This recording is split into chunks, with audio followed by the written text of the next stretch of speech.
Yes, all very good evening and welcome to Enlightened Educators. So ಒಬ್ಬರು ನನಗೆ ತುಂಬಾ comments ಆಗ್ತಾ ಇದ್ದಾರೆ ಈ ಒಂದು ಮೆಸೇಜ್ನ ಬಗ್ಗೆ. ಸೊ ನಾನು actually I was having my lunch, so I couldn't makeup and replying that. So ಇವಾಗ ನಾನು ಇನ್ಫಾರ್ಮ್ ಮಾಡ್ತಾ ಇದ್ದೀನಿ. ಸೊ ಈ ಒಂದು ಕಾಮೆಂಟ್ ಹೇಳುತ್ತೆ, ಈ ಒಂದು ಮೆಸೇಜ್ ಹೇಳುತ್ತೆ, attention to all the students under the 2022 and 2023 scheme. Please be serious of the airbag system which requires a minimum credit score of 16 to advanced to next academic year.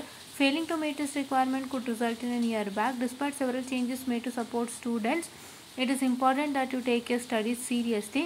I urge all students to regularly check your credit scores and focus on their academic performance. Let's work together to ensure your success ಅಂತ ಹೇಳಿದ್ದಾರೆ. So actually ಇದು ಒಂದು ರೀತಿ ನಿಮಗೆ ಹೆಚ್ಚ ಪ್ರಶ್ನೆನೇ ಆಯಿತು. Because ಯಾಕೆಂದರೆ ನಮ್ಮ ಸರ್ಕ್ಯುಲರ್ ಪ್ರಕಾರ ಅರ್ಥ how much amount of backlogs you have you can just enter in to the next ಅಂತಲೇ ಹೇಳಿರೋದು. ಎರಡೂ ಒಂದು ಇನ್ಫಾರ್ಮೇಷನ್ ಕೊಟ್ಟು VTU ಕಡೆಯಿಂದ ಬಂದಿರೋದ್ರಲ್ಲಿ.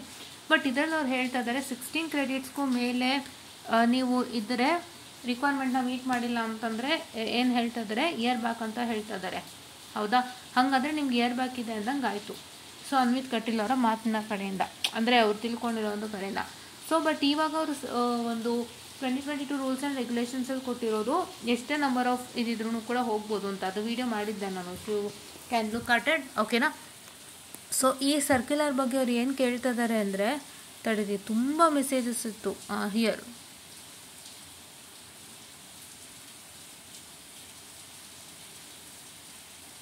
ನಾನು ತುಂಬ ಮೆಸೇಜ್ ನೋಡಿದ್ನಲ್ಲ ಅವಾಗ. Wait a minute. Okay, so ಈ ಮೆಸೇಜ್ ಬಗ್ಗೆ ನಾನು ಮಾತಾಡೋದಕ್ಕೆ ಇಷ್ಟಪಡ್ತೀನಿ. ಸೊ ಈ ಮೆಸೇಜ್ ಬಗ್ಗೆ ನಮ್ಮ ಗ್ರೂಪಲ್ಲೂ ಕೂಡ ನಾನು ಅಪ್ಡೇಟ್ ಮಾಡಿದ್ದೀನಿ, ದಯವಿಟ್ಟು ಫಾಲೋ ಅಪ್ ಮಾಡಿ. ಓಕೆನಾ? ಸೊ ಈ ಮೆಸೇಜ್ ಇರೋದು 2022 ಸ್ಕೀಮಿಗೆ ಮಾತ್ರ ಕೊಟ್ಟಿದ್ದಾರೆ ಇವರು. ನೋಡಿ, 23 ಅಂತ ಇಲ್ಲವೇ ಇಲ್ಲ. ಅದವ್ರು 23 ಅಂತ ಯಾಕೆ ಸೇರಿಸ್ಕೊಂಡ್ರು ಅಂತ ನನಗೆ ಗೊತ್ತಿಲ್ಲ. 22ಗೆ ಮಾತ್ರ ಇದಿರೋ ಅಂಥದ್ದು. ಸೊ 22ಗೆ ಇರೋ ಅಂಥದ್ದು. ಓಕೆನಾ? ಸೊ ನಾವು letter see that original message ನೋಡಿ, ಇಲ್ಲಿ VTU ಬೆಳಗಾವಿಲೂ ಕೊಟ್ಟಿದ್ದಾರೆ. 22 ಸ್ಕೀಮ್ ಮಾತ್ರ ಇರೋ ಅಂಥದ್ದು, 23 ಅಲ್ಲಿ ಇಲ್ಲವೇ ಇಲ್ಲ. How did he get a message of 22 and 23 ಅಂತ ಹೆಂಗೆ ಕೊಟ್ಟಿದ್ದಾರೆ ಅಂತ ನನಗೆ ಗೊತ್ತಾಗ್ತಾ ಇಲ್ಲ. Okay, it's okay, let's it is for 22. So ಈ ಮೆಸೇಜ್ ಬಗ್ಗೆ ಮಾತಾಡೋದಾದರೆ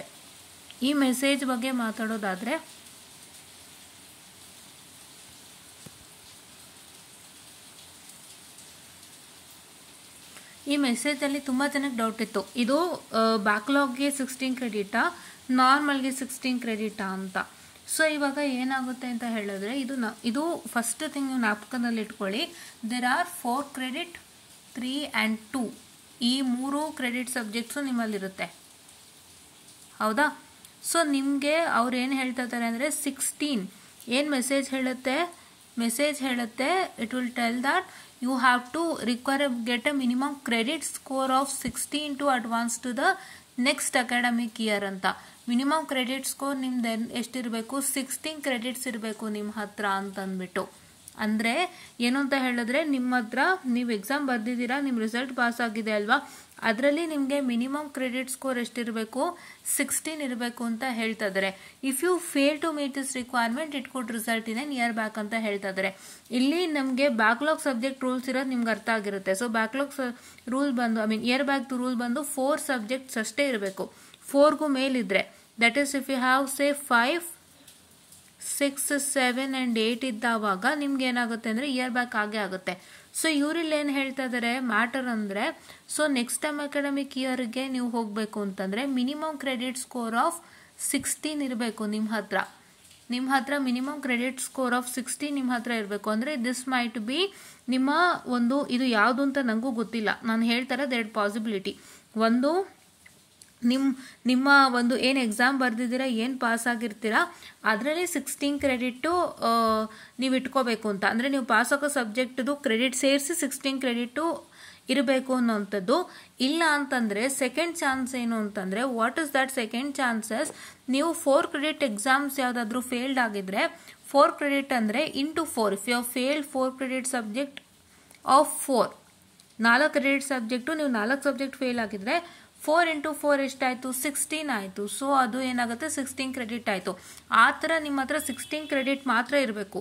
ಅಂದರೆ minimum 4 subjects you have you should have to get into the next semester, so that 4 subjects if you have 4 credit, 4 into 4 is 16 ಅಂತ ಆ ಥರನೂ ಆಗಿರ್ಬೋದು. So ಹಾಗಾಗಿ ನೀವು check ಮಾಡ್ಕೊಳ್ಳಿ ನಿಮ್ಮ ಹತ್ರ ಮಿನಿಮಮ್ ಆಫ್ 16 ಕ್ರೆಡಿಟ್ ಇದೆಯಾ ಇನ್ ಬೋತ್ ದ ಕೇಸಸ್. ಅಂದರೆ ನೀವು ಫೇಲ್ಡ್ ಆಗಿರೋಂಥ ಸಬ್ಜೆಕ್ಟ್ಸ್ ಯಾವುದಿದೆ ಅದರಲ್ಲಿ ಕ್ರೆಡಿಟ್ಸ್ ಲಿಸ್ಟ್ ಹಾಕೊಂಡು ಬನ್ನಿ, ಆ ಕ್ರೆಡಿಟ್ಸು 16 ಈಕ್ವಲ್ ಆಗುತ್ತಾ ನೋಡಿ, ಆಯಿತಾ. ಮತ್ತೆ ತಿರ್ಗಾ ನೀವು ಪಾಸ್ ಆಗಿರೋ ಸಬ್ಜೆಕ್ಟ್ಸು ಚೆಕ್ ಮಾಡ್ಕೊಳ್ಳಿ, ಅದರಲ್ಲಿ ನಿಮ್ಗೆ ಎಷ್ಟು ಕ್ರೆಡಿಟ್ ಇದೆ ಚೆಕ್ ಮಾಡ್ಕೊಳ್ಳಿ, ಟೋಟಲ್ ಸಬ್ಜೆಕ್ಟ್ ಕ್ರೆಡಿಟ್ ಎಲ್ಲ ಕ್ಯಾಲ್ಕುಲೇಟ್ ಮಾಡ್ಕೊಳ್ಳಿ, ಅದರಲ್ಲೂ 16 ಇದೆಯಾ ಕ್ಯಾಲ್ಕುಲೇಟ್ ಮಾಡ್ಕೊಳ್ಳಿ. ಎರಡೂ ಕಡೆ 16 ಇತ್ತು ಅಂದರೆ you are safe, or else it will be nearby ಈ ಥರ. ಸೊ ನಮಗೆ ಗೊತ್ತಿಲ್ಲದೆ ಇರೋ ಕಾರಣ ನಾನು ಎರಡೂ ಕಡೆಯಿಂದ ಮಾತಾಡ್ತಾ ಇದ್ದೀನಿ. ಬಟ್ ನಂಗೆ 16 ಕ್ರೆಡಿಟ್ ಅಂದ ತಕ್ಷಣ ತಲೆಗೆ ಹೋಗುತ್ತೆ 4 ಬ್ಯಾಕ್ಲಾಗ್ಸ್ ಅಂತ, ಬಿಕಾಸ್ 4 ಬ್ಯಾಕ್ಲಾಗ್ಸು 4 ಕ್ರೆಡಿಟೇ ಇರುತ್ತೆ. ಆಲ್ಮೋಸ್ಟ್ ಇವಾಗ ತುಂಬ ಚೇಂಜಸ್ ಆಗೋಗಿದೆ, ಅದಕ್ಕೆ ನಂಗೆ ಮಾತಾಡೋಕೆ ಗೊತ್ತಾಗ್ತಿಲ್ಲ. ಬಿಕಾಸ್ 18-17 ಆಲ್ಮೋಸ್ಟ್ ಎಲ್ಲ 4 ಕ್ರೆಡಿಟು, ಕೆಲವೊಂದು 1, 2, 3 ಕ್ರೆಡಿಟ್ ಇರ್ತಿತ್ತು. ಬಟ್ ಈಗ ಫುಲ್ 3 ಕ್ರೆಡಿಟ್ ಜಾಸ್ತಿ ಆಗಿದೆ, 2 ಕ್ರೆಡಿಟ್ ಜಾಸ್ತಿ ಆಗಿದೆ, 4 ಕ್ರೆಡಿಟ್ ಸ್ವಲ್ಪ ಕಡಿಮೆ ಇದೆ 4 ಕ್ರೆಡಿಟು. ಸೊ ಅದಕ್ಕೋಸ್ಕರ ಏನಾಗ್ತದೆ ಅಂದರೆ ನಾನು 2 ಪಾಸಿಬಿಲಿಟಿ ಹೇಳ್ತಾ ಇದ್ದೀನಿ, ದಯವಿಟ್ಟು ಚೆಕ್ಔಟನ್ನು ಮಾಡ್ಕೊಳ್ಳಿ. ಸೊ ದಟ್ ಏನಾಗುತ್ತೆ ಅಂತ ಹೇಳಿದ್ರೆ ನಿಮಗೆ ತುಂಬ ಚೆನ್ನಾಗಿ ಒಂದು ಐಡಿಯಾ ಬರುತ್ತೆ, ಆಯಿತಾ. ಎರಡನ್ನೂ ಇಟ್ಕೊಂಡಿರಿ. ಸೊ ನೀವು ಇನ್ನೊಂದ್ಸತಿ ಕೇಳ್ಕೊಳ್ಳಿ, ಆಯಿತಾ. ನನಗೆ ಗೊತ್ತಿರೋಂಗೆ ಇದು 2 ಪಾಸಿಬಿಲಿಟಿ ನಿಮ್ಗೆ ಹೇಳಿದ್ದೀನಿ. ಬಟ್ ನನಗೆ ಗೊತ್ತಿರೋ ಮಟ್ಟಿಗೆ, ನಾನು ತಿಳಿದಿರೋ ಮಟ್ಟಿಗೆ ಇದು 4 ಸಬ್ಜೆಕ್ಟ್ಸ್ಗೆ ಮ್ಯಾಟ್ರ್ ಆಗುತ್ತೆ. 16 ಕ್ರೆಡಿಟ್ 4 ಸಬ್ಜೆಕ್ಟ್ಗೆ ಮ್ಯಾಟ್ರ್ ಆಗುತ್ತೆ. ಸೊ ನೀವು ಏನು ಸಬ್ಜೆಕ್ಟ್ ಬ್ಯಾಕ್ಲಾಗ್ ಉಳಿಸ್ಕೊಂಡಿದ್ದೀರಾ ಅದು ನೀವು should be equal to 16 credits ಅಂತ. ಅಷ್ಟು ನಿಮ್ಮ ಹತ್ರ ಇದ್ದಾಗ ಮಾತ್ರ ನೀವು ಮೂವ್ ಆಗೋದಕ್ಕೆ ಸಾಧ್ಯ, ಇಲ್ಲಾಂದರೆ ಇಯರ್ ಬ್ಯಾಕ್ ಹೋಗುತ್ತೆ ಅನ್ನೋ ಥರ ನನ್ನದು ಒಂದು ಐಡಿಯಾ. ಸೊ ಎರಡೂ ಒಂದ್ಸಲ ಚೆಕ್ಔಟನ್ನು ಮಾಡ್ಕೊಂಬಿಡಿ. Passed subject plus failed subject credits check ಮಾಡಿ, 2 ಈಕ್ವಲ್ ಟು 16 ಆಯಿತು ಅಂತಂದರೆ ನೋ ಪ್ರಾಬ್ಲಮ್. ಯಾವುದಾದ್ರೂ ಒಂದು ಹೆಚ್ಚು ಕಮ್ಮಿ ಆಯಿತು ಅಂದರೆ ಒಂದು ಸಲ ಕೇಳ್ಕೊಳ್ಳಿ, ಓಕೆನಾ. ಬಟ್ ಇದು ಅವರು ಪಾಸ್ ಆಗಿರೋ ಸಬ್ಜೆಕ್ಟ್ ಬಗ್ಗೆ ಮಾತಾಡ್ತಾ ಇಲ್ಲ ಅಂತ ನಾನು ಅಂದ್ಕೊಂಡಿದ್ದೀನಿ. ಬಿಕಾಸ್ ಪಾಸ್ ಆಗೋ ಸಬ್ಜೆಕ್ಟಲ್ಲಿ ಆಲ್ಮೋಸ್ಟ್ ಎಲ್ಲರಿಗೂ 16 ಕ್ರೆಡಿಟ್ಸ್ ಬಂದೇ ಬರುತ್ತೆ. ಒಂದು ನೆನಪಿನಲ್ಲಿ ಇಟ್ಕೊಳ್ಳಿ, ನೀವು ಪಾಸ್ ಆಗಿರೋ ಸಬ್ಜೆಕ್ಟಲ್ಲಿ ನಿಮಗೆ ಖಂಡಿತ 16 ಕ್ರೆಡಿಟ್ಸ್ ಬಂದೇ ಬರುತ್ತೆ. ನೀವು 3 ಸಬ್ಜೆಕ್ಟ್ ಪಾಸ್ ಅಂತ ಲೆಕ್ಕ ಇಟ್ಕೊಂಡ್ರು ಒಂದಕ್ಕೆ 4 ಇರುತ್ತೆ, ಒಂದಕ್ಕೆ 4 ಇರುತ್ತೆ, 8 ಇರುತ್ತೆ, ಇನ್ನೊಂದಕ್ಕೂ 4 ಇರುತ್ತೆ, 12 ಇರುತ್ತೆ. 3 ಅಥವಾ 4 ಪಾಸು ಅಂತಂದರೆ ನೀವು 3 ಅಥವಾ 4 ಪಾಸು ಅಂತಂದರೆ ನೀವು 4, 4, 4 ನೀವು ಎಷ್ಟು ಸಬ್ಜೆಕ್ಟ್ ಪಾಸ್ ಇದ್ದೀರಾ ಅಷ್ಟು ಲೆಕ್ಕ ಹಾಕೊಂಡು ನಿಮಗೆ 16 ಕ್ರೆಡಿಟ್ಸ್ ಖಂಡಿತ ಬಂದೇ ಬರುತ್ತೆ. 16 ಕ್ರೆಡಿಟ್ಸು ಈಸಿಯಾಗಿ ಬಂದೇ ಬರುತ್ತೆ. ಸೊ ಹಾಗಾಗಿ ಅದು ಪಾಸ್ ಸಬ್ಜೆಕ್ಟ್ ಬಗ್ಗೆ ಮಾತಾಡ್ತಾ ಇಲ್ಲ ಅಂತ ಅನ್ಕೋತೀನಿ. ಮೋಸ್ಟ್ಲಿ ಫೇಲ್ಯೂರ್ ಸಬ್ಜೆಕ್ಟ್ಸ್ಗಳ ಬಗ್ಗೆ ಅವ್ರು ಮಾತಾಡ್ತಾ ಇರ್ಬೋದು. ಫೇಲ್ಯೂರ್ ಸಬ್ಜೆಕ್ಟ್ಸ್ನಲ್ಲಿ 16 ಕ್ರೆಡಿಟ್ಸು ಏನಿದೆ, ಏನು ಸಬ್ಜೆಕ್ಟ್ಸ್ ಫೇಲ್ ಆಗ್ತೀರಾ ಅದರದ್ದು ಒಟ್ಟು ಟೋಟಲ್ ಕ್ರೆಡಿಟ್ಸ್ ಎಲ್ಲ ಕ್ಯಾಲ್ಕುಲೇಟ್ ಮಾಡಿದ್ರೆ 16 ಇರಬೇಕು ಅನ್ನೋ ಥರ ಅವ್ರು ಹೇಳ್ತಾ ಇದ್ದಾರೆ ಅಂತ ಅನಿಸುತ್ತೆ. ಸೊ ಒಂದು ಸತಿ ಇದ್ರ ಬಗ್ಗೆ ಇನ್ನಷ್ಟು ಕ್ಲಾರಿಟಿ ನಾನು ಕೊಡ್ತೀನಿ. ನನಗೆ ಐಡಿಯಾ ಗೊತ್ತಿರಂಗೆ ಇದೇನೆ, ಓಕೆನಾ. ನನಗೆ ಐಡಿಯಾ ಗೊತ್ತಿರಂಗಿದ್ದೇನೆ. ಸೊ ದಯವಿಟ್ಟು ಇದನ್ನು ತಲೆನಲ್ಲಿ ಇಟ್ಟುಕೊಂಡು 2 ಕಡೆನೂ ಸೇಫರ್ ಸೈಡ್ 16 ಇಟ್ಕೊಳ್ಳಿ. ಪಾಸ್ ಸಬ್ಜೆಕ್ಟ್ಸ್ ಕ್ರೆಡಿಟು 16 ಇಲ್ಲಿ, ಫೇಲ್ಡ್ ಸಬ್ಜೆಕ್ಟ್ ಕ್ರೆಡಿಟ್ಸು 16 ಇಲ್ಲಿ, ಸೊ ದಟ್ ನಿಮ್ಗೆ ಯಾವುದೇ ಥರ ತೊಂದರೆ ಇರೋದಿಲ್ಲ, ಓಕೆನಾ. So this is what is all I was about to tell you. And 18 scheme ಸಬ್ಜೆಕ್ಟ್ಸ್ದು ರಿಸಲ್ಟ್ಸನ್ನು ಕೊಡ್ತಾರೆ. ದಯವಿಟ್ಟು ವೆಯ್ಟ್ ಮಾಡಿ, ಯಾವುದೇ ಥರದ ತೊಂದರೆಗೊಳಗಾಗಬೇಡಿ, ಆಯಿತಾ. ಖಂಡಿತ ಬರುತ್ತೆ ರಿಸಲ್ಟ್ಸ್, ಓಕೆನಾ. So this is what is all I was about to tell you ಅಂತ ಹೇಳ್ತಾ ಥ್ಯಾಂಕ್ ಯು.